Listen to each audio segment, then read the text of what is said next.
This podcast is supported in part by our patrons. If you feel you get some value from our shows, please consider giving some value back at patreon.com/Psychon. Thank you.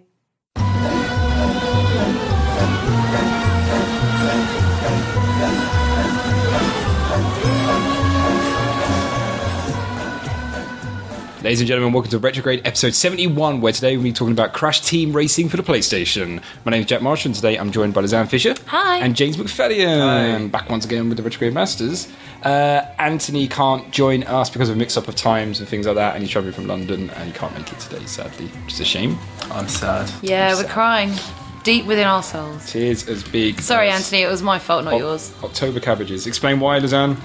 Because my parents are down, and we're off to go do a quiz in Shoreham tonight, and we've got to get a train, otherwise we'll miss it. Why are you going to Shoreham just to do a quiz? Because it's a really good quiz. It's the one where we won all the wine last year. Oh, Remember we won okay. 36 bottles of wine last year? You're On the stoked. wall. We're hoping to do it again. Yeah. Well, I have faith in you. Well, you need You to feel Thanks. confident? I do feel confident. Well, the funny thing is, if you won 36 bottles of wine now, that'd be really handy for your wedding, right? They won't last till the Save wedding. them. Just save them Why for not? most Why of would this they year. last? They won't last wedding. till then. Anyway, the venue charges corkage, and the corkage is more expensive than one of their bottles of wine. So, Cork it yourself. That's what I do. oh, Jack. Save a bit of money, go around and cork them all. Oh, I've Jack. got a wine cork in my kitchen if you want to borrow it. No, have you? Oh, nice. No, I haven't remember really. that. I'm not that classy. You actually don't. I use my teeth. Brilliant. Wait, is that not just a corkscrew? But yeah, that's why. He Yeah. means a corkscrew. You don't own a corkscrew. I think I've got a corkscrew somewhere, yeah. He's probably got a bottle opener. He doesn't need a corkscrew. Jack doesn't drink wine with corks in. I use it as my stabbing tool when I go out. When you go out stabbing. When I go out stabbing Yeah. on one of my nightly walks. Jack the Stabber. That's what they call you. I won a tag team. I won a quiz night last week. Oh, Well yeah? done. What was that quiz name? Quiz Team Aguilera. No, Quiz Team no, Maggot. they That's wouldn't let always me. your quiz name. I think. Quiz You're a Akabusi? quizzed Harry. That was it. Oh, that's a good one. I was really pleased because they played songs backwards, and I got the Beatles' "Lady Madonna," which is worth 2 points. Nice. Which I was really pleased about. Oh, well done. What are the other questions? Oh, there were some really good questions. Actually, they weren't really good questions. A lot of them were quite easy. Why don't you take a few minutes to think of them and then list them all What in order? sitcom has the pub the Nag's Head present? Only Fools and Horses. Yeah, everyone got that one. I was really Yeah. pleased when I got it. But yeah, it's good. Good pub quiz. All the quiz team names. I'm not kidding you. It was like we were sitting there going, "What about like let's get Quizzical and Quiz Team Aguilera and Agatha Quiz Team." So many of the other teams had exactly the same quiz names as well. Oh, yeah? Like you could just Of course they see do. the quiz masters walking around thinking, "Good God, when are we going to get some original quiz names?" Oh, we're going to My have to think of mission, something really original for tonight now. if I go tomorrow night, I'm going to try to think of something completely original for a quiz team name. That's going to be hilarious. I was trying to think what recent news events can I make fun of? I can think of a few. I don't watch the news. So I don't know what's happening. Yeah, not a lot. Some Have you pretty guys- bad stuff have with you- Isis, the Egyptian goddess. In better news. I see what we did there. Thank you. Have you guys seen that video of that kid who's at that like amusement park and he's like, apparently I never been on live television before. right. No. You haven't seen that one? I haven't well, seen Jack, that. He was on just Ellen. I've not seen that. Was he? Well, this wasn't that recent, was it? No. I He think went it on was- Ellen and they brought on like a velociraptor because he said one of his dreams was to meet a dinosaur. And they got on a guy in one of those big velociraptor suits. What was really funny was he looked at it and then turned around and went, "Pretty sure that's a guy in a costume," which is really clever. But yeah, what's people been up to anyway? What's happening? School show last week. What do they perform? The kids did Hairspray. It was brilliant. Did. So I've now seen Hairspray 4 times in a row last week. Cool. So yeah, no, they did really, Do they really have well. to sing? Yes, that's the nature of a musical. So And you- dance. So you have to turn up. Yeah, I'm the front of house manager. So I sell all the tickets, make the programs, You're the do the bouncer. posters, do the Okay. marketing, and I'm in charge of the bar. Cool. Which cool. is a massive perk of having to be at school for 16 hours every Do day you just get for to 4 drink days. whatever you please? I still have to drive home. So but that's a yes. within the legal limits of what I'm allowed to Legal, consume. illegal. The boundaries, they're Yeah. grey these days. No, it was really good, but it's absolutely exhausting. And now it's half term, which is great. And my parents are here, and I'm taking them to see our wedding venue tomorrow. Nice. They haven't seen it before. Oh, they've never so been. it's They've very never been exciting. to the basement of a Pizza Hut before. No, my wedding venue, Jack, not your bachelor pad. What kind of luxury gourmet pizza hut are you going to that they have basements? Actually, I've been to one in Edinburgh that had a basement. Really? And the toilets had UV lights in them to stop heroin users shooting up. Oh, you know you're at a good wedding when there's UV lights in the toilet. Yeah. Oh, yeah. I used to work for my aunt. One of my first jobs, I was a caterer for my aunt. I won't name her business because it could sound quite badly. But she used to do catering for, like, weddings that sometimes were, like, in just, like, crappy town halls somewhere. And it was awful. Like, we had to start, like, the worst bit was when we had to go around and take all the pint glasses back and put them into plastic cups for people because they're our pint glasses. And people would get really angry if you touched their beer. I remember one guy was like, "Well, you bloody do." I was like, "Oh, bloody, I'm really sorry, mate." Oh, how old Sounds were about you? right. Oh, I must be about 16. 16, wow. Yeah, it was all hard work being a waiter. I could never be a waiter again. You can never be one again. You've done Working that. behind a bar was a lot of hard work as well. Hard graft, guys. Yeah, I know. Yeah. James, You've never had a job, have you, James? Well, you know... You've the never thing- actually earned any money. have you never had a job? You've gone straight to uni without having a job. He hasn't even had a part-time job, like nothing. You lazy bastard. His CV is literally just school. Sometimes in life, It's just a sheet of music. Not even you a paper have round. to wonder whether... I mean, first of all, what is a job? Something where you provide a service in return for money. Can you Oh, in ever that really case- have a job? Who am I to say that... I mean, if I take a job from someone else, does that not make me immoral? No. Makes you employed. That makes you a member of society who is contributing actively to the system. You enjoying that pavement you're walking on? You're enjoying the NHS, James? You enjoying those bin No. delivery Are you lanes? liking those glasses on your face that are subsidised by the NHS? I want the NHS to be abolished. I What? want Don't be prisons- ridiculous. I want prisons to be privatised. And I want Black Friday to get even more... Black. Blacker.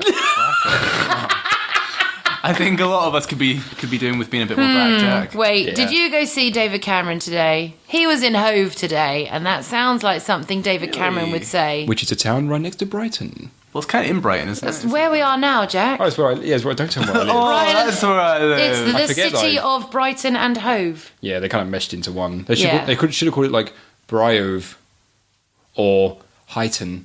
Hoveton. Hightown would have been a good name. Neither of them sound great. Houghton? We should have seen if David Cameron would be a guest on the show. Houston. We should have. Houston. Just Just making up names. I'm just naming cities. Brove. David Cameron would have been good on the show. We'd get him on. Who? David Cameron. Yeah, well, do you think he Who is plays he? many games? I think he played Crash Team Racing back in the day. Yeah, when he's Maybe. stoned at uni. Exactly. At Cambridge High or off his wherever. face on cocaine. Yeah. Saying, lads, I'm going to run Oh, around we've the done it country now. one day." MI5 are going to be tracking this. They're going to be on us. Ooh. GCHQ, they will. James, what have you been doing? You didn't actually fill us in. You didn't actually fill us in on your movements, James. Your adventures. The adventures of James. I don't know what I can say on the podcast that's that interesting, actually. blimey, I thought you said it was University. I'm bored with university now. It's dragging. It's been ages. You're in I'm your tired. third year. Is it because it's beneath you? You're just like, In some, no. I don't know. I want to get on with doing stuff. I mean, not a job. Not like you people. oh, God, no. Oh, yeah, no. You don't want to earn money, James. Something- That's rubbish. It's horrible. It's terrible. Something more better. More betterer, Yes. I think you'll Wouldn't it find. be great if we could do the podcast full time? Wouldn't that be No, great? that would be sad. Once every 2 weeks for an hour. You shouldn't do what you love as a career, man. It's, If everyone who listened paid us £1, we'd have like we'd have 500 £15. I'd be able to buy us all Yorkies. It'd be brilliant. Amazing. We Wait, should how expensive start- are Yorkies now? Backward each, isn't they? Although I'm not allowed Yeah, it's one, irrelevant so, to you, isn't it, Sam? yeah, that's true. To be honest, I find it to be a bit presumptuous that you even said the word Yorkie aloud. Well, sorry. They must have been that campaign of Not For Girls now, because that's pretty sexist. Yeah, it's pretty messed up. Although Yeah, they they've released, got rid of it. Didn't they release Yorkies that were only for women Yeah, they just put them in a pink wrapper. and made them slightly smaller? It's like ladies shavers and stuff. That's a bit sexist as well. They should just be shavers for But men. you get men. Well, no, shavers because as well. the, Oh, so what's a shaver? they have different functions. We don't like a shave razor. our face. A razor, I mean. It's all skin. No, it's There's no different. different- there's no No, different. ladies' razors are not as sharp as men's razors. Oh, really? Yeah. Why? know that. Why would surely all razors Because should be sharp? this is why I used to steal my dad's razor when I was a teenager to shave my legs. Oh. And it would really blunt his razor. and he'd get furious with me because he then couldn't get as close to shave on his face, so he couldn't be clean shaven. I see. And I would slice my legs up into ribbons by accident because the razor was so sharp. And then he took you out to the pool and he put you in and put you back. Do you know what? Right, you know they're down at the moment. He did that to my mum the other day. We were on the beach. So dangerous. We were on the beach and he was teaching me to skim stones. I don't know why. I'm nearly 30. He never taught me.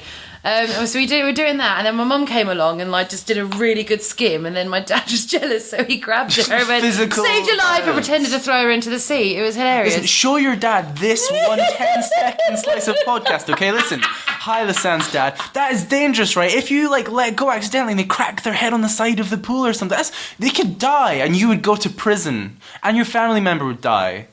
It's the lose-lose. It's totally hilarious, though. To be fair, he has done it throughout his life, and it's never gone wrong. Yet. So he's playing a dangerous game. I feel the one I'm worried about is my sister's daughter. Would it be manslaughter? Yeah. Or it's kind of premeditated, isn't it? Because he decides beforehand, today's going to be the day. It's going to be so funny. Premeditated. I am going to take this reckless decision into my own hands, and we'll see how it ends. Just wait, James. One day I'll get you with it. It will be hilarious. I will. Not for you, but for everyone else. If I die, I'm going die. to be so vindicated. You really won't die because that. Oh, okay. Well. But yeah, he pretended to throw my mum into the sea the other day, which is pretty funny. Does that, Jack, as a third party, does that not sound unusual? What, throwing someone into water? Well, pretending to. He didn't. What, saying save your life and throwing someone and giving them a little shove. Like I've heard of this experience. I've never had it performed onto me. Amongst other experiences. I would hope one day someone would do it to me so I can get the thrill of what it's like as a victim. Okay, as a victim, see? Victim! The phrasing! It's not as the subject of this prank. It's not something I would ever do to my children or people I know or people for the fear that I'm so clumsy that I probably would push them under a bus. Yeah. And go, save your... Boom. Oh, no, I didn't. I pushed Johnny under a bus. And it was a bus we're meant to get on as well. If your son was called Johnny, his name would be Johnny Marshall. Sounds awesome. That's like a cartoon He'd be in charge of marshalling Johnny. Clever. Done. Sold. Do it. It's like me if I was to call my daughter Cat. Then she'd be Cat Skinner. Oh, God. That would be Sounds like a character in EastEnders. Yeah. Speaking of which, live finale this week. Find out who killed Don't Lucy care. Bill. I really don't care. I've got a bet on it. 7-2. Don't care. And annoyingly, the outsider, there was 100-1 when I put my bet on it. He's now 6-2. I don't know what that means, to be honest. I'm terrible with like bookie numbers. I do not understand it at all. 6-2 means he's the most likely. For every £6 you put down, you'll get 2 back. Yeah, I get really confused by the whole process of it. I don't understand. But yeah, I'm gonna watch that live episode. I love it when it's a live episode because it goes all completely wrong. Do you watch EastEnders? I love EastEnders. Yeah, for real. It's perfect. Yeah, no, he does. He watches it all the time. It's perfect background noise when I'm doing work or just in my room. I just put it on. Anyone in America is, I guess they got BBC America. I don't know what EastEnders. Do you reckon they get EastEnders? No, they don't get EastEnders. I wonder if I have to put subtitles. That would be like the most incomprehensible. Like they would not. We get like. We get Aussie soaps. We don't get American soaps. Yeah, we don't get American soaps, do we? I was going to say, do America, like, they have, like, Days of Our Lives? Oh, they do. Yeah, they got loads. Children of the They have more Corn? soaps than we do. That's why they don't get ours, is because they don't need it. And we've got enough. We don't put theirs on. I just always thought I kind of consumed all of the American television. There was one that was on Channel 5 years ago when I was doing my homework, and it was called something like Sunset Boulevard or something like that. Sunset Beach. And do Sunset you remember the Beach. finale of how they ended the whole programme? No, but go They on. actually used... Was it a dream? They actually used It Was a Dream. Wow, that's good. So they went back. They ended the whole series by going back to the very, very first character that ever spoken in the programme. Oh my God. And showed that character dressed in exactly the same clothes, exact same hair and makeup. And she woke up and went, "Oh, it was all a dream." And that was the end of the soap opera. I used to watch it while I was doing my homework in the background, and I remember actually having to stop my homework and watch the TV for a while, because there was an episode where, like, a reanimated corpse of a character literally came back to life. Yeah, it was ridiculous. And she was, like, they were literally like, it's a zombie. Yeah, it was a good show. I really enjoyed it. Anyone else got anything they want to share before we go into the competition? Yeah. Oh, yeah. James, okay. Did you see the Rock, Paper, Shotgun interview with Peter Molyneux? No, but I heard about it. Apparently they opened it with, "Why are you such a pretentious liar?" or something. No, he said, "Do you think you're a pathological liar?" I think it was. It's a bit harsh. Well, at which point he would obviously lie. because he's a pathological I liar. think. Well, they joked. They did it in jest, That's ridiculous. right? No. I think it was John Walker from Rock Paper Shotgun. But ever since they landed on the wrong side of the Gamergate thing, they've gone really downhill. And I think that he went into the interview thinking he was Jeremy Paxman. Yeah. He's like, yeah, I'm gonna grill this guy. I'm gonna ask the hard questions. But he came across as this weird, like crony-ish bullying, just horrible. Like regardless of what you think of Peter Molyneux in the industry, that's not the way to conduct an interview with someone. I'll admit, Peter Molyneux does put out lies and can say stuff like, "Oh my god, the trees are going to do this" and all that sort of stuff. And it's kind of, I think it's called like tap dancing approach or something stupid like that, selling it, where you sell the whole song and dance fit and don't actually know if you're going to deliver it. But it does annoy me a hell of a lot when journalists or critics or things like that will pick on developers specifically, because it is just like, go to hell. The problem with game journalism is you don't need it. Well, most of them haven't got any qualifications to get into the job. Exactly, they just assume they've got a great opinion on video games and they've never done any work to actually prove it. It's so obvious, and I feel like the hyper opinionated media, like blog posts, Twitter, whatever, YouTube videos surrounding gaming really hurts it. Like that kind of acidic sort of, I'm going to inject this with as much vitriol as I can, and just it's horrible. It just bothers me as well, because whenever I see like an interview or a conversation, or even like there are other podcasts that do it, where it'll be a group of game developers chatting to each other from different studios, or game developers interviewing each other, they're always just so much more on the money of what they're talking about and so much more aware of it, and still think. And then when I see journalists interviewing games developers and stuff like that, and to be honest, we can't go into it, but the whole Gamergate thing, which you need like an encyclopedia to be able to work out what the hell actually happened with it anymore. I don't know what happened there anymore. That's a classic example. Was it all a bit sexist and feminist? Everything, journalists, ethics in journalists, every possible thing you Yeah. could think of happened. It was a platform for everyone with the most vile, reprehensible opinion to. It's what happens when you've got a whole industry of fans and people who have all got voices talking at once about an industry. And the great thing about it was video game developers kept completely quiet. No one came forward to support. A few people, like the guys for Towerfall, I think I just put her, Anna Sarkozy or whatever as a character in the game, they kind of have done that to show the support. But generally the game developers kept very quiet and stayed out of it because they just didn't give a toss. Right? It was a very strange. It was, the whole thing is we won't ever go into it because we can't be bothered. That sounds awful. It sounds like we don't care. There's too much documentation out there for there's nothing relevant to say either. It's just an echo chamber at this point. Nobody really knows what they're arguing against. We would just be another voice in the cloud that no one gives a crap about. Yeah, and I mean, huge parts of it are just sexism and weird cronyism, and sort of it's become this whole metaphor, and it's you can't even like follow it. Like I saw a gag trailer this week where someone's going to make a film about it. And I don't think you could even watch a documentary that would explain it very clearly, because the timeline of events is just like, what? And there's so many people with different opinions and viewpoints weighing in. It just ends up becoming like, wait, what were we all talking about again? If somebody actually did try and make it into some coherent kind of narrative, it would like demonstrate just how ridiculous all of it is, just in so many ways. There's probably sadly right in the middle of it some actual core points that are good. And actually, that is true. We should look at that. Totally eclipsed by the extremists on both sides. It's kind of like religion in real life, guys. It is.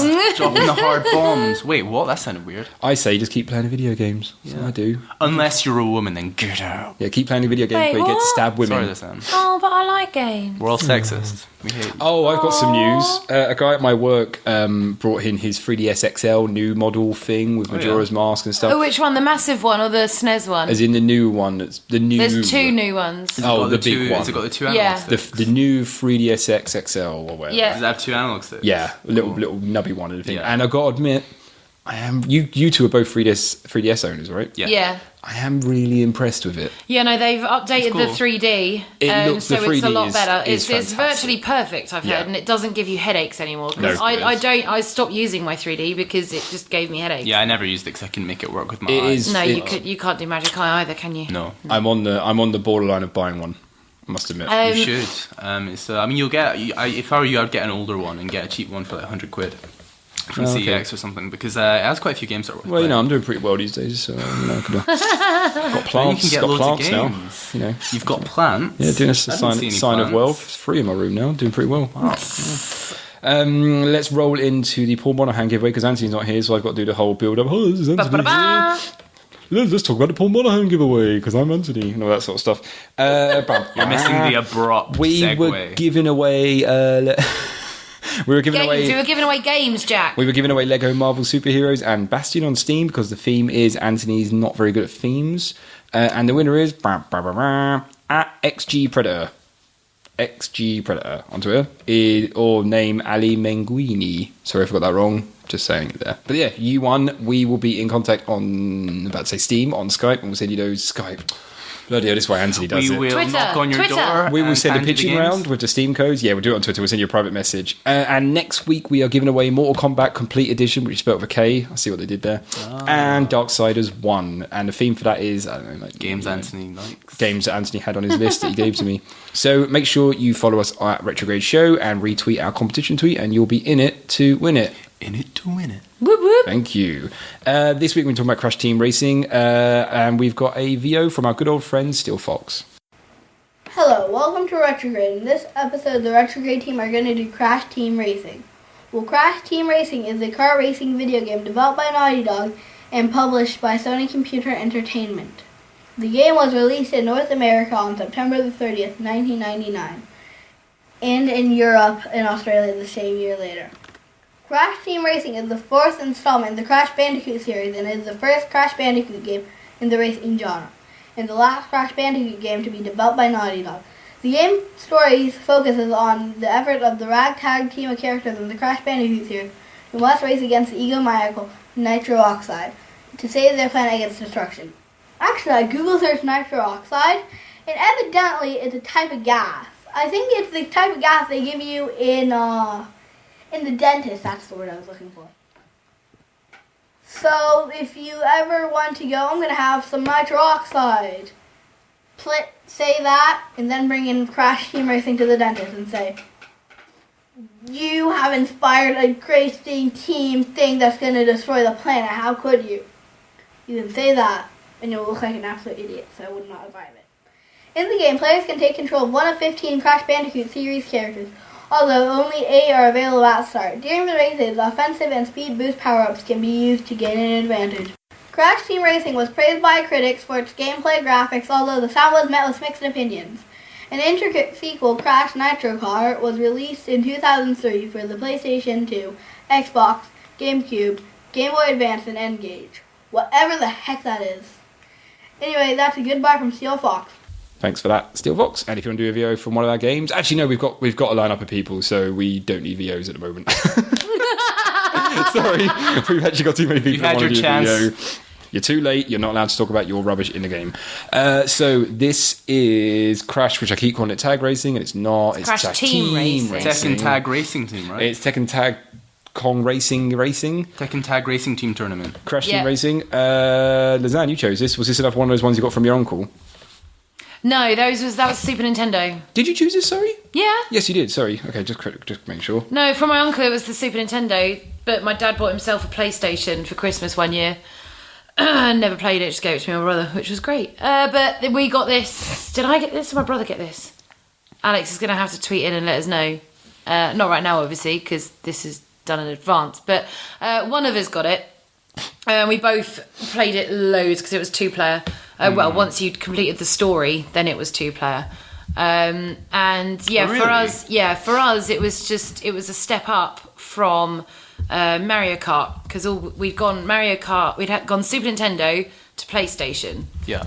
It wasn't until after the PlayStation came out that my brother got a GameCube, and then we got a PS2, then I got a Wii, and it went like that. So we didn't actually, we didn't have an N64 at any point. Yeah, I know. I really regret now. So for us, this was the next step up from Super Mario Kart and the SNES. So getting this, it was amazing to us, because I mean the graphics were incredible coming from Super Mario Kart, because obviously that was all really 2D, and this was 3D where you could have different routes around the track. Whereas in, obviously, Super Mario Kart, you had to have the feather to be able to do an awesome jump, which would save you a second if you managed to pull it off, or cost you 10. But yeah, and we just really enjoyed it because obviously we were familiar with the Crash Bandicoot characters from having played the Crash platforming games, and we just loved it.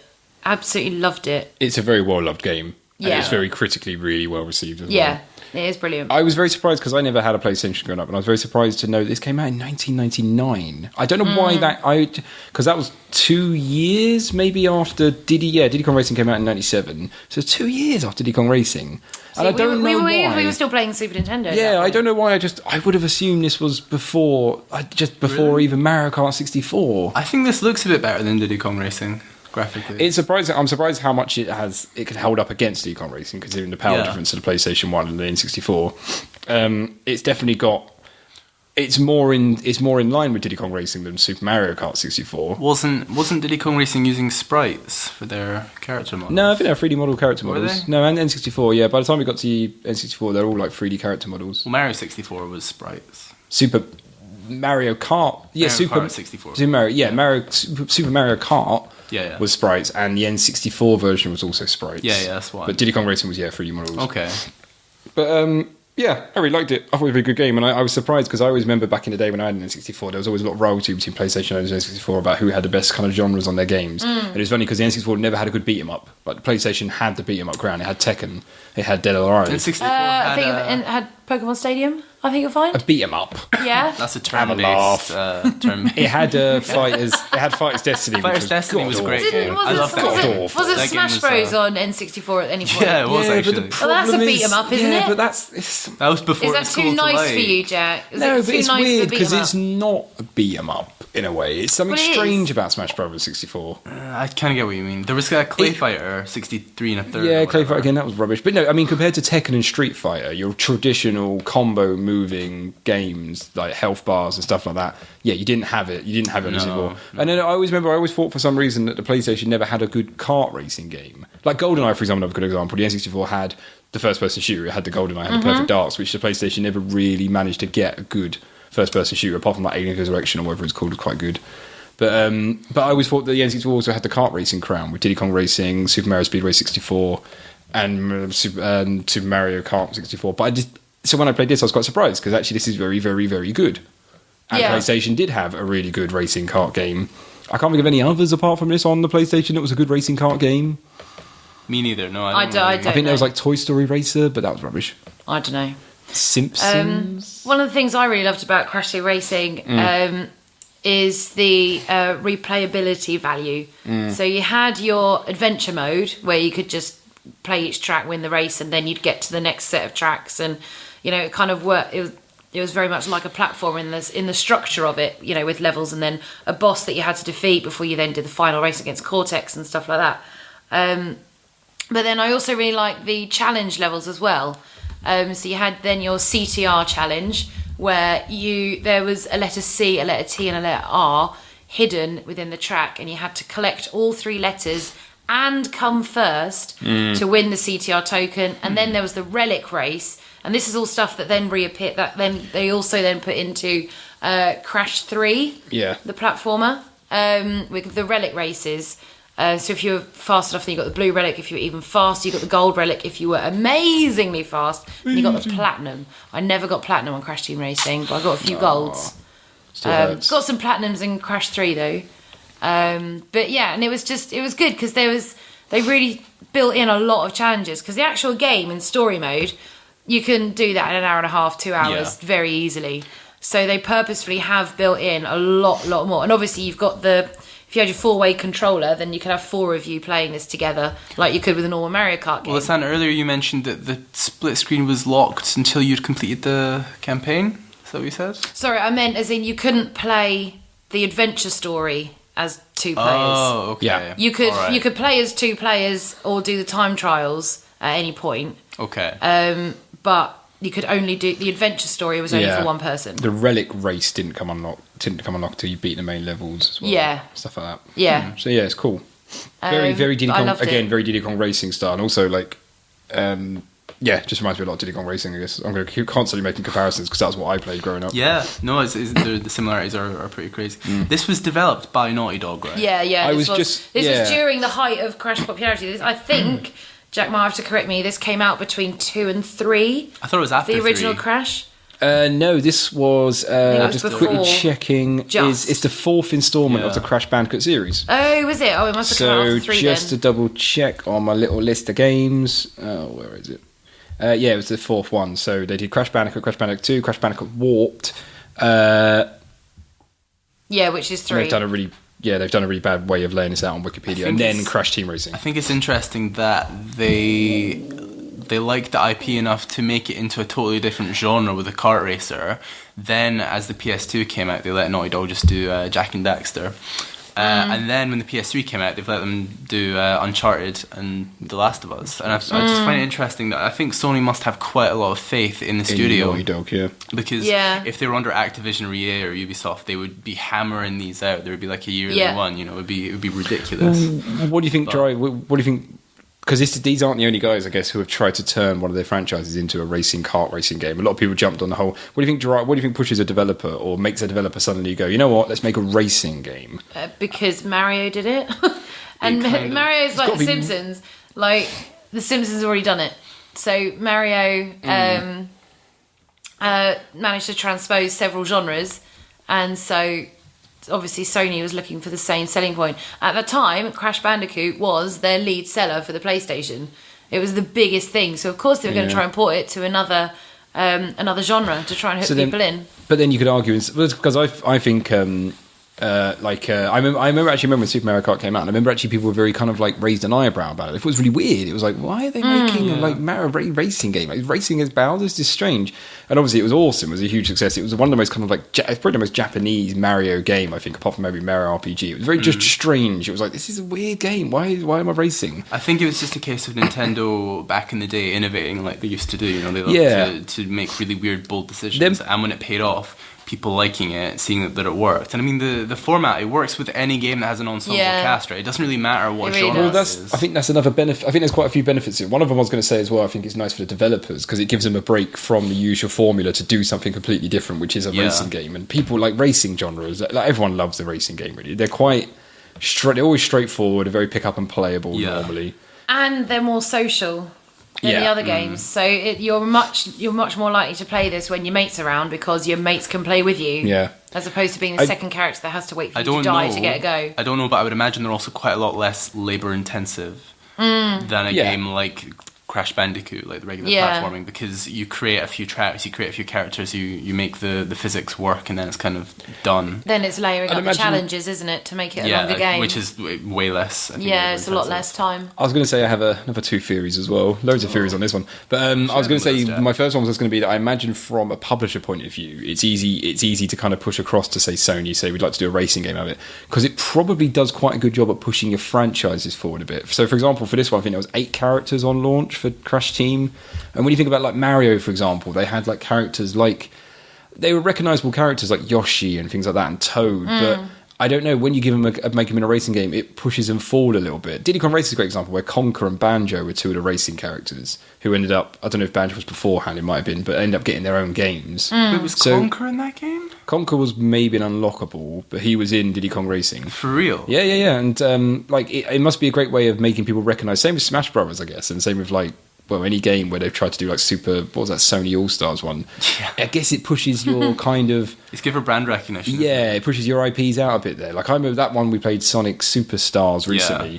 It was like there was a couple of characters who were like, who the hell is this guy? But okay, fair enough. He's he's a franchise. I guess it's kind of like if the audience thinks the game is established enough to have a spin-off series, then they're going to associate more prestige with it in their minds. Well, it's like Mario Tennis on the N64 had Waluigi in it. And that was the first time he ever appeared in a game. And literally just making up characters to fill spots. Yeah, so that game was excellent though. That was a really it's a great game. So I guess I think maybe from a project point of view, it goes like pushes forward 7 other characters who would otherwise in the Crash Team universe you'd never have heard of them really. Well, no, they're all a few like Cortez or whatever. They're all bosses that you've encountered in previous games, apart from the tiger and the polar bear, who are creatures that you ride on. So there's 4 goodies and 4 baddies that you can play as. My other theory as to why developers like making racing games, but this one's a bit more out there, is because Super Mario Kart on the SNES came out in 93, and like I said, it was kind of weird, it was really strange, and it was like, wow, you're Mario racing against Bowser. And I reckon a lot of game designers probably grew up with Super... I mean, it's the first game we ever chose for this show, which I don't think is too much of a coincidence, but it's just like... a lot of people I think grew up with it and really loved it, that it was so different and quirky, and taking Mario and putting thing that I think a lot of people, developers now, when they think, it's still the thing now that when you think of a kart racing game, you always think of Mario Kart, and you always go back to Super Mario Kart on SNES. It was the first one, and I think a lot of design developers now, like mid 30s, they probably grew up very much with Super Mario Kart. Yeah. So the thought of doing a karting game makes them go, ooh, and it's a classic thing now where you have like a franchise. It's almost expected that at some point, if it's a cartoony franchise, you're probably going to be doing a racing game. If it's successful, you're going to be doing it at some point. That actually reminds me, didn't they make a kart racing game from Jack and Daxter? Oh, I don't know. I can find out for you if you want me to quickly look. Pretty sure they did. This copied some of the physics from Super Mario Kart as well. Physics might be the wrong word, it might be mechanics. In that there was 2 heavy characters, 2 light characters, 2 grippy characters, and 2 average characters. And they were easier to control than the characters from Super Mario Kart. Wow. But again, it was the same kind of principle, which has leaked through pretty much to all subsequent karting games. Is that you have your designated heavy, light, normal, and grippy. I can't believe, but you're right. There was a racing game called Jak X Combat Racing on the PlayStation 2. Jack's X by Naughty Dog. That's weird that they've made 2 of their separate franchises into different. Sorry, Design. No, that's all right, you were saying about the physics. Okay. I can't wait for the Last of Us kart racing. I think I saw a joke about that. There was going to be Uncharted Racing. That'd be good. Uncarted, yeah. Uncarted. Oh, brilliant. They have to do it now just because of the name. Well, even like a lot of people forget on the N64, there was the latecomer to come the karting game was the Mickey Speedway USA that Rare did for Disney. Oh, you had was that Rare, thing? yeah, you had Rare, Disney, and Nintendo working together on a kart racing game. And it had all Disney codes, and it was actually really good. And it gets really forgotten. It was. I've never heard of that game. No, no idea. Mickey Speedway USA on the N64 was like very near the end of its lifespan, the N64's lifespan, and it was a bloody good. I mean, it's Rare doing a racing game. What franchise would you like to see turn into a racing game? Oh, Do you have a Speed Racer on the SNES as well? That was a great game. Oh, have they actually not done Pokemon Racing? Street Racer? I'd like to see Street Fire as a They racing haven't game. done Pokemon Racing, have Pokemon they? would be they good. haven't. They did. How have they not done that? You can use the different. Imagine that you're going out and you get surf as a power, and you can wipe everyone out on the track. That'd be good. Pokemon has How have never. they not done it? Pokemon has never really bridged into they're very very- classic Yeah, I genres. know, Very but protective. you do have Mario Kart on the 3DS and on the Game Boy. It's always been on there. You've got CTR was remade for the PSP, so there's no reason it couldn't be a 3DS title. But what I mean is Pokemon, like when they have splintered out into other games, they've always been wings that are very unique to Pokemon, like Pokemon Snap or Hey and Pikachu. Yeah. They've never done like a platformer of That's Pokemon true. That would be or good. like a dancing game of Pokemon or anything like that. They've never done like just a general. Oh, if I say general adventure game, then I realise that is Pokemon. They made Little What Big Planet into other franchises would be good? They made Little Big Planet into EastEnders. one. EastEnders would be good, yeah. That's a Mario Kart Racing game. around Albert Square. Get out of my way. Get out of my pub! It'd be a weapon that's like a bar, and you go, "You're barred" as you hit them. Nice, Brilliant. nice. Tomb Raider, that'd be a great franchise. See Lara Croft driving. Yeah, Lara Croft and all the other characters in that game. Yeah. Just driving about. Interacting. I don't like Lego's done a few racing games, haven't they? They've had Lego racing and stuff like that. I can't think. I kind of wish Mark was here because his game studio works for Mind Candy. They've done a racing version of their Moshi Monsters game on iOS and stuff really? like that. Yeah, they did a racing kart version of it. I think it's called like Moshi Karts or something like that. That's quite cool. But I'm surprised Angry Birds haven't done Angry Bird Racing. oh Is that coming? God, they probably Did I just have. predict it? I think must have. I would be really surprised. I'm pretty sure Angry Birds Race does exist because I've seen it. Oh, there we go. Angry Birds Go, I think it's called on the Oh, Android there we apps. go. Nice. Well, that's the thing, but it is funny how there is a very, very much like a. Oh, what direction can we take this? Racing game? Yeah, screw it, that'll do. But I think that is, again, I think that does come from developers growing up with Mario Kart and loving it so much. They're like, we're doing a racing game? That's awesome! And also, it's very friendly as well for the franchise because it's not like, if they said we're doing a beat 'em up, you'd be like, no, we're not doing a beat 'em Yeah. up. Well, there must be some sales figures, right? There must be a pattern. It must sell. Well, I'd buy them. I don't know what I'd buy. If a kart racing game gets an 8 out of 10 on console, I'm pretty much guaranteed to buy it. Yeah. Like Sonic, like that Sonic All Stars mixed up, whatever. Like I end up buying that because I heard it had really good reviews. I don't know what it is. I'm a sucker for them. If I see it, I'm like, ooh. There was that game, Mod Nation Racers. That looked really good on the PS3. Oh yeah, they hyped that up for ages. Yeah, that didn't wasn't they? even an IP. That was just a thing they made up on their own, and it was like you were going to customize your character. And it's going to be so cool, but it was meant to be really bad. So I guess it's not a foolproof formula. Naughty Dog like it though, so there you go. I reckon Marvel should go into the old racing genre soon, although Disney Infinity kind of has racing elements to it, so you can kind of do it in that. But that'd be good. Racing games are kind of hard to discuss because they all blend into each other. You know, it's like I mean, we've spent it's like very formulaic. Well, also you don't really get things like story are always hilariously trying to hand in sometimes to racing games. And there is actually a story to this where it's like the inhabitants of Earth are visited by an extraterrestrial named Nitrous Oxide who claims to be the fastest racer in the galaxy, challenging Earth to a game called Survive for the Fartest. That's a bold claim. Fastest. And yes, I said fartest first. I don't know why. I don't even know why you would bother to put a story in.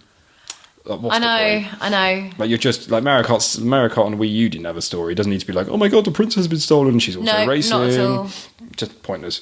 To be fair, the story in the actual Mario games is about as perfunctory as the fastest racer in the galaxy. So. Oh, we've talked about the story in Mario games several times. Oh yes. Before. Classic archetype. Although the Mickey Speedway game, melodrama. Mickey Speedway game that I mentioned had like Pluto got stolen, and you're racing against some random baddies to get it crashed. And Diddy Kong Racing had a good story. It was like you had to race dinosaurs and stuff. It's kind of strange, but that was alright. Not too bad.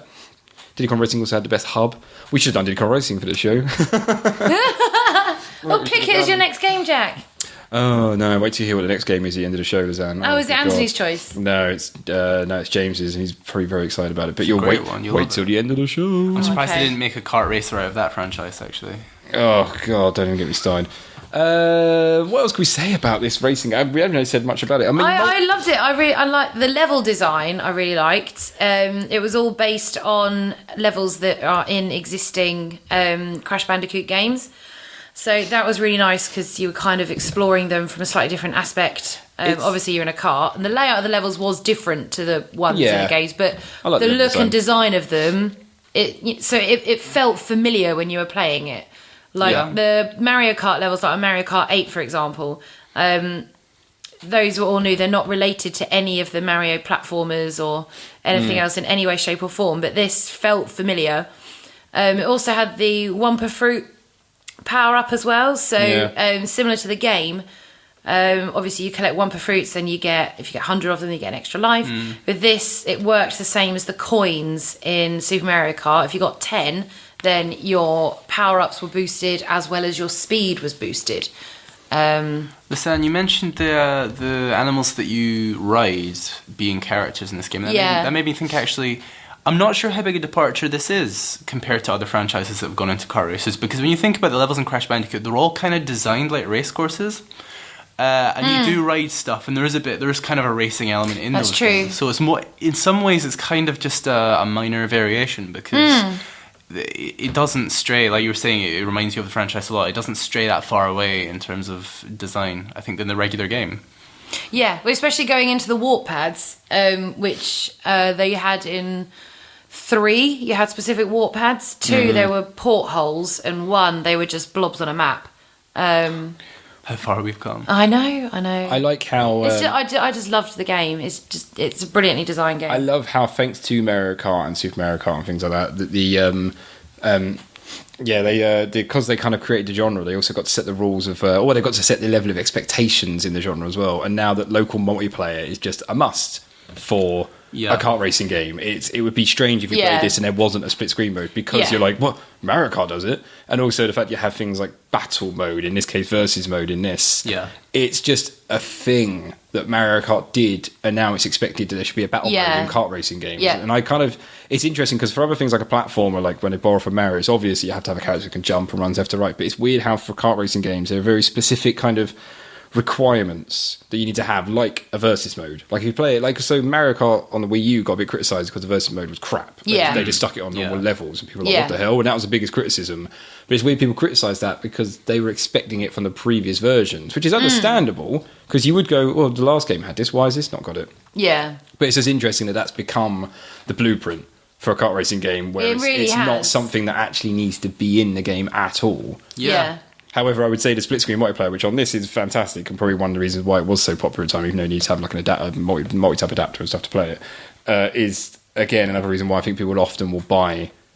if you went around to people and said to gamers and said, hey, name a local multiplayer game, I think for about 50% of the time they're going to name a racing kart game. Yeah, absolutely. Oh, gotcha. Definitely. It's the most popular. The only other thing I could imagine after that would probably be beat-em-ups like Street Fighter or something like that. Or Smash Bros. This game really does make me miss split screen gaming though, because it's not a thing as much anymore. I mean, Nintendo consoles. Which is ironic because the screens have got bigger. Yeah. But I was playing. I hooked up my PS4 controller to my PS3, and I was playing some Little Big Planet with Charlotte. Yeah. And it's fun. Playing a game with someone sitting next to you. That sounds weird. Is so much more fun. Like it really rockets the quality past what it would normally be, which I think is part of why games like this are so popular, because they are expected to be played with someone sitting on the couch next to you. Yeah. So the quality can be a bit worse sometimes, or it doesn't have to be as groundbreaking as something like a single player third person shooter, to be fun, to be enjoyable. Yeah. Although, you do need to be careful about the person you're playing with. Neil and I discovered early on in our relationship we can't play the same game sitting next to each other. Oh, really? What We happens? argue way too much. Mind games. Especially like a racing game, that's fine. We can taunt each other, that's no problem. But like when they brought out Super Mario 3D Land, where you're in the cat suit and you can play that as multiplayer within the level. Oh no. I like to get everything. When you have Neil to work likes to get to together, the basically. end. So you have to when you have to cooperate should- with each other. It did not work. You should play with friend of the show, Mark Toole, who's been on a few times, because he's the worst co-op player I've ever seen. He will just run. He has a style of play called Rambo. Well, where that's he will just him and Neil. That's what Neil does. Rambo. That's what Neil does with He platformers. will just run, and he just does not care where you are. Yeah, but then same when with he Neil. dies, he goes, "Oh, get me back in, get me back in, get me back in." Oh, thanks. And he's off again. And it was like, oh my god, he's just gone. He's at the end of the level already. Terrible. We should go into the retrograde part of the show. Or do you want to hear some trivia? Yeah. So we have a problem now that Lizanne's got to go to get a train. Now we have a decision. Yeah. Me and you could either end the show now talking about retrograde, do the retrograde bit, she goes, and we just talk for about another 15 minutes about random gaming stuff, or we just end the show now. Let's pad it out. Well, she can't. She's got to go. No, I mean, Well, let's that's talk. fine. I'll Let's leave in talk. 3 minutes. That's fine.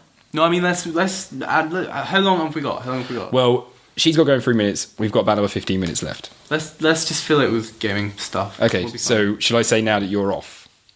let's just you not can. acknowledge it. Let's not Okay. acknowledge it.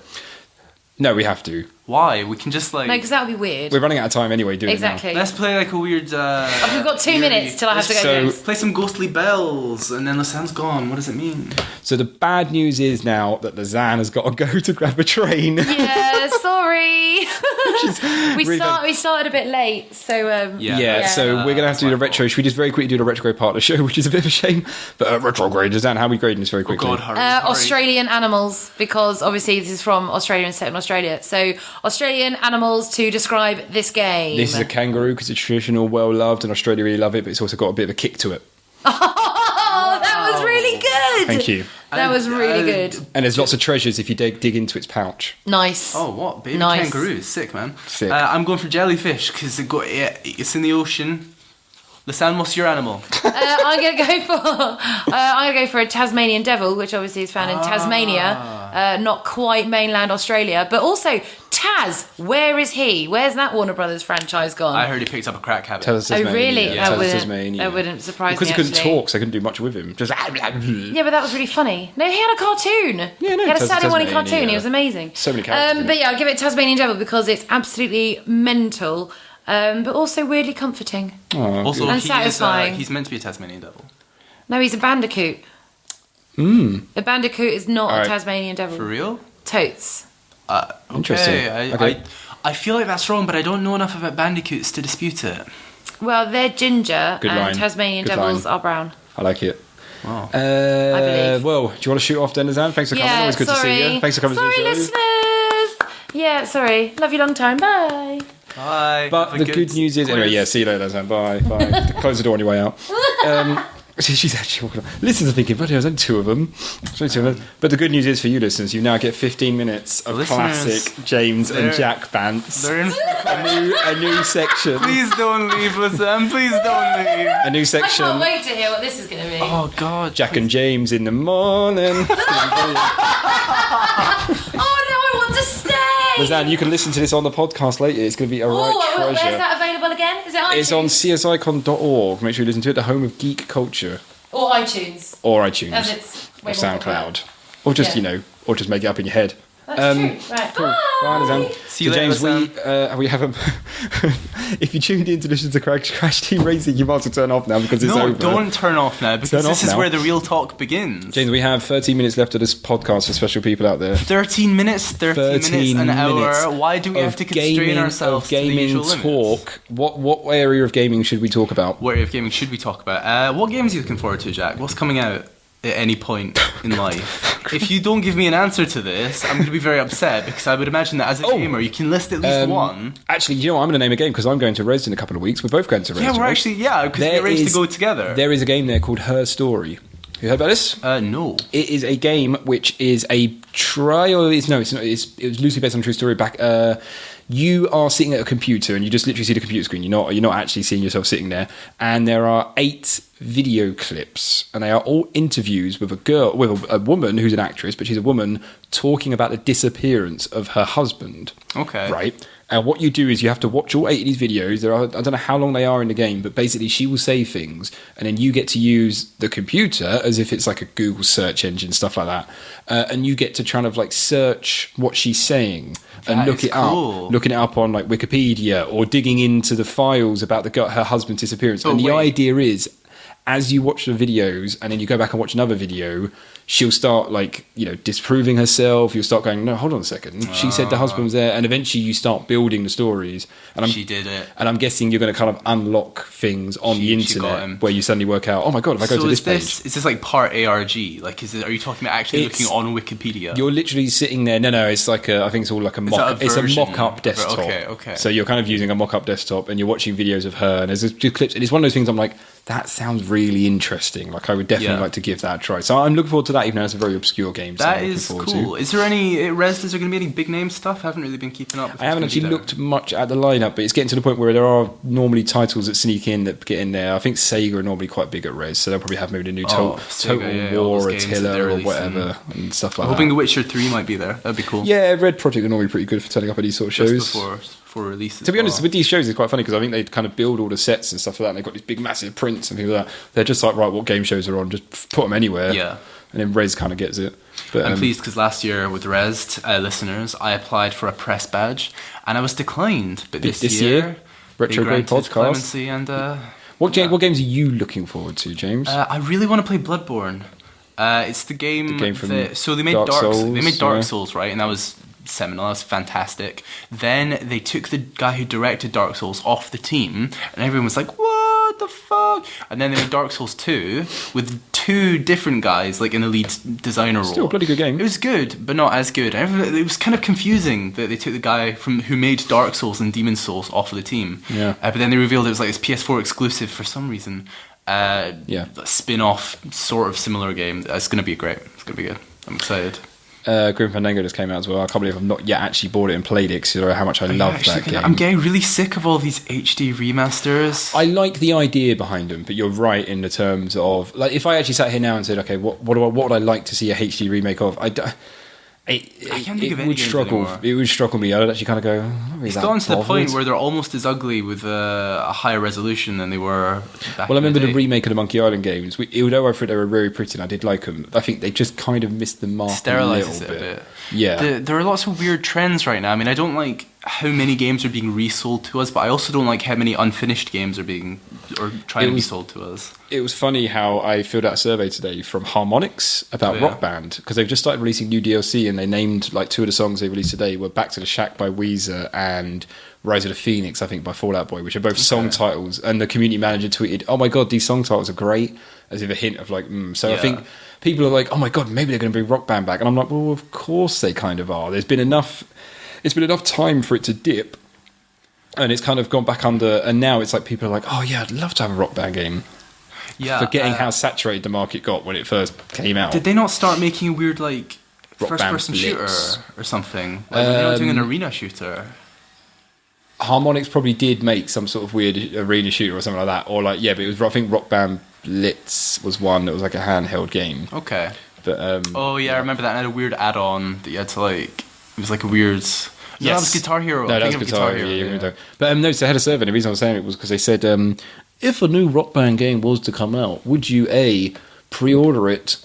Just pre-order it flat out. B, pre-order if it came with free songs, and C, pre-order if it came with free DLC characters and things. And obviously, I just put and then the fourth version would not pre-order it. I was like, I would not pre-order it.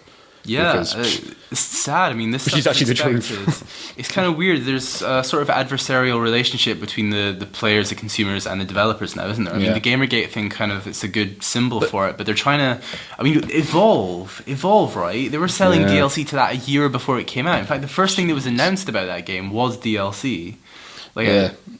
It makes me sick, Jack. Well, I don't have too much of a problem with pre-order DLCs, but it was just funny when they were saying, would you pre-order it if it came with free songs? And it's like, well, it was like the first question was, would you pre-order it flat out? And I was like, well, no. And it was like, would you pre-order if it came with free songs? I was like, well, I guess so. But they aren't free songs, are they? They're just songs that have been cut out of the client everyone else has. Well, it depends on when they're done in development. I don't know. It's always hard to say whether they were in, because I think gamers always assume that if something is DLC like available on day one, they assume that it was done during development. But they don't get that. Obviously, a game goes into submission. Oh no, yeah, I get it. A game's gone gold, and then you've got artists and programmers sitting around doing nothing. So they're doing nothing. So but then if it's available for release, on day one, you're still just excluding a portion of your user base from getting it, right? The kind of rule I guess I would give it is that if it's on the disc, then it gets a little bit suspicious, because then it's like, well, hold on a second. If it's on the disc, it's gone through the submission and it's been mastered with that content on the disc. If it's a code slid into the pack, then you're kind of like, oh, okay, that's been added in afterwards. It's kind of, they've had to add on as a little crappy add-on extra thing. I never care about it anyway. Like my Far Cry 4 version. So like, the only reason I do it now is because on Xbox One I can hold up the QR code to the camera. It does it really quickly. Yeah. Sometimes, honestly, I'll open a game and it'll have like a 16-digit code, and I was like, I can't even be bothered to put that in. Like, what does it get me? A spear gun. I can't give a toss. I don't want a spear gun. Like, that's depressing, because I remember with all like SNES games or whatever, I remember once calling up the goddamn helpline with what was the picture game on the Nintendo 64? Mario Snap? Pokemon Snap? Pokemon Snap, yeah. And I remember calling up the helpline because I was stuck on a level. Nowadays, I would just stop playing. Like, I don't know if that's just me getting older or me playing so many more games, but it feels way less exciting to try and get through something, because we're inundated with extra content, with downloadable stuff, with little side quests at the same thing for 5 hours. It's funny you say, because I think Thursday, maybe I had first time in ages I had a night off to actually just sit down and play games. I was like, oh, awesome, I'll play a game. Yeah. And I popped in Sniper Elite 3, which I love Sniper Elite 2, and I got bored. I popped in Wolfenstein and I got bored. I popped in GTA 5 on the Xbox One and I got bored, because I've already played it, I guess. And then there was another game that I started playing and I got bored. And it was to the point where I went, oh god, so I went online and bought Assassin's Creed 4 Black Flag. Yeah. Because it was like $4.99 for some stupid reason, or $3.99 download code. And then I just had to wait for it to download, so I ended up not playing anything. Ended up watching Community on Netflix. Yeah, I'm so happy that's on Netflix. But there is something strange about it. But is it us changing, or is it the games? I don't know. It's funny. I don't know. I probably think it's a little bit. What's weird now is that I'll go through maybe out of 10 games and I'll run through 9 and only play about a half hour of them. That's it. And then I'll get that one game that for some reason I'll play for about 4 months. Yeah. Like Far Cry 4 for some reason. Don't know why. I just picked that one game up and suddenly that one just resonated with me and I ended up playing it for 4 months. And that's kind of my thing that I do at the moment. Still sitting on 99%. Yeah, I didn't bother finishing it. And that's what I do at the moment. So I'll get a game. Like, I don't know what the next Xbox One game I'm going to get is, but I've got like Halo Master Chief Collection. Are they still making games for Xbox One? Apparently so. It's doing quite well. I mean, my Wii U, I'd tell you what, my sandwich toast gets more used to my Wii U at the moment. Honestly, I'd never touched a Wii U. It's You're not interested sad. in Bayonetta 2? Nah, it's 35 quid in it. Still 35 quid? Nintendo games are always going to be quite. I always assume they're going to be bloody expensive for quite a while. It's weird. My plan now is to try and finally get a decent gaming PC, not crazy decent, like 800 quid. I'm talking about like 400 quid, something that can run bloody Proteus or whatever, and just play my Humble Bundle games. I've brought like 9,500 games of, and I've never actually even touched. That's a good idea. You should build it yourself. Yeah, I probably will. Like Prison Architect's another one I've got that I wouldn't mind playing. Oh yeah. I never even finished Hotline Miami, and Hotline Miami 2 is coming out. That game was great. That was a really good game. So yeah, pretty. Second one's coming out soon as well, which is going to be good. Yeah, good soundtrack. Weird, controversial rape scene, but. Oh really? Yeah, God, what did I do that for? I know there's a lot of kind of weird social commentary. It's become I always was a big proponent of games as an art form, but the more people think about it that way, and the more that people talk about it that way, it becomes a lot more serious, and it becomes a lot less about having fun. You know, it becomes more about a message and a statement. You know, you need to be left questioning things after you play, and it's like, I don't know, it's becoming more complicated and a bit weird. I think more and more games are just doing it for the sake of saying they can do it. Yeah. I don't even know yet. I haven't even played Hotline Miami 2 to see what happens, but sometimes you're just like, oh god, I didn't have to put that in. GTA 5 is a good example of just doing something for the sake of saying they've done it. Yeah. Like, let's stick a knob in there. Yay. Doesn't matter if it's artistic. That's a good summary of the games industry as a whole right now, Jack. What else am I looking forward to? God, I can't even think of what I'm looking forward to. It's kind of weird because I had all these games in mind that were coming out, but there's... Lovers in a Dangerous Space-Time.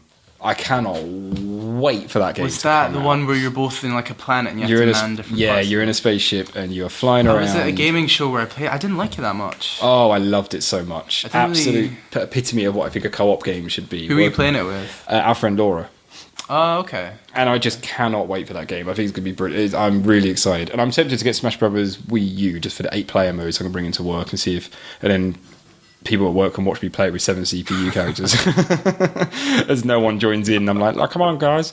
It's funny because the guy at work wants me to buy a 3DS. He was like, but at lunch we can sit together and we can do Smash Brothers tournament. I was like, amazing. I'm not doing that at work because people look at me and I'll be forever as that guy. Do my Smash Bros tournament with me. We can go and get soda pops afterwards. I really offended because him, and she works as well, him and his girlfriend have been playing Animal Crossing together. Oh, yeah. And I made the statement of Animal Crossing is just a poor man's Harvest Moon.